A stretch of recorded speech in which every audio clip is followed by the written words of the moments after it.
It's a real privilege to be here today and to have been a member of the NATA panel until I was introduced as a squid. It's also a great privilege just to come to San Antonio to shake George Gervin's hand. That's a great privilege. I am a high school team physician at Robinson High School in Fairfax, Virginia, where I have the great privilege and I'm very fortunate that I work with 2 certified athletic trainers in that venue.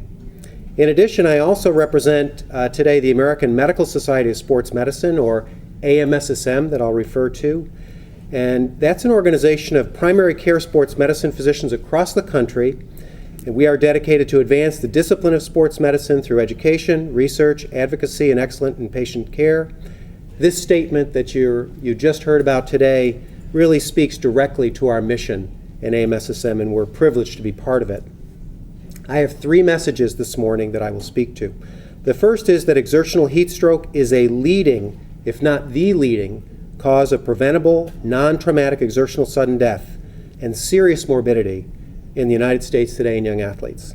Second message is that heat acclimatization appears to be the optimal strategy to mitigate the risk of exertional heat illness in our young athletes. And finally, that AMSSM strongly endorses the role of a certified athletic trainer working in concert with a team physician to provide optimal care at the secondary school level.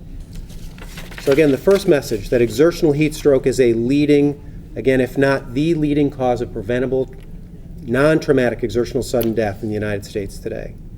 Obviously, a lot of effort is put in each year to try to prevent non-traumatic exertional sudden death in young athletes. One of the principal concerns of the team physician, as was pointed out by Doug, is the careful attention to the pre-participation examination. Oftentimes for team physicians, the focus is on the cardiovascular exam, as cardiac disorders account for a fairly significant proportion of these tragic deaths.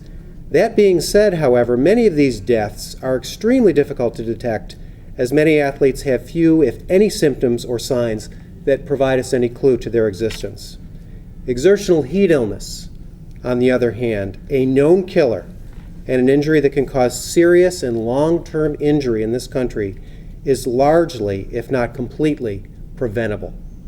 Doug Cass, I've heard him many times over the years in many venues, makes it very clear that no athlete in the United States should die from exertional heat illness.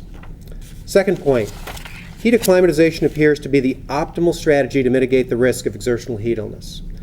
The scientific literature, many of whom have contributed to this literature here in this room, has taught us many lessons in reference to exertional heat illness, and I'd like to cover some of those. Number one is that most of these injuries, if not all, occur in early periods of the training cycles when athletes have really not had an opportunity to fully acclimatize to heat stress.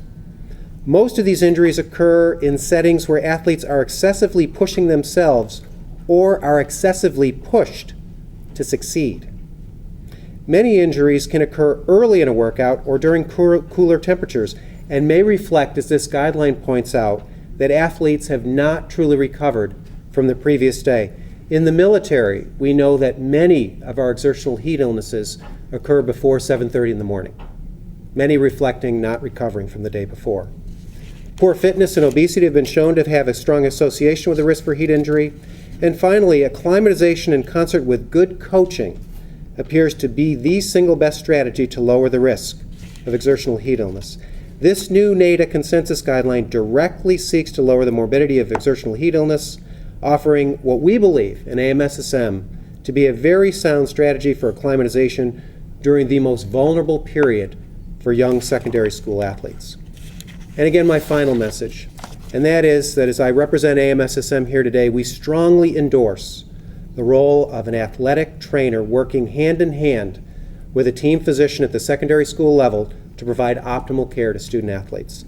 Of all the strategies that are presently available to lower the risk of injury, which we are all invested in, and lower morbidity and mortality at this level, the AMSSM membership believes that the most important intervention we can make is to have the availability of a certified athletic trainer, in particular working with a local team physician.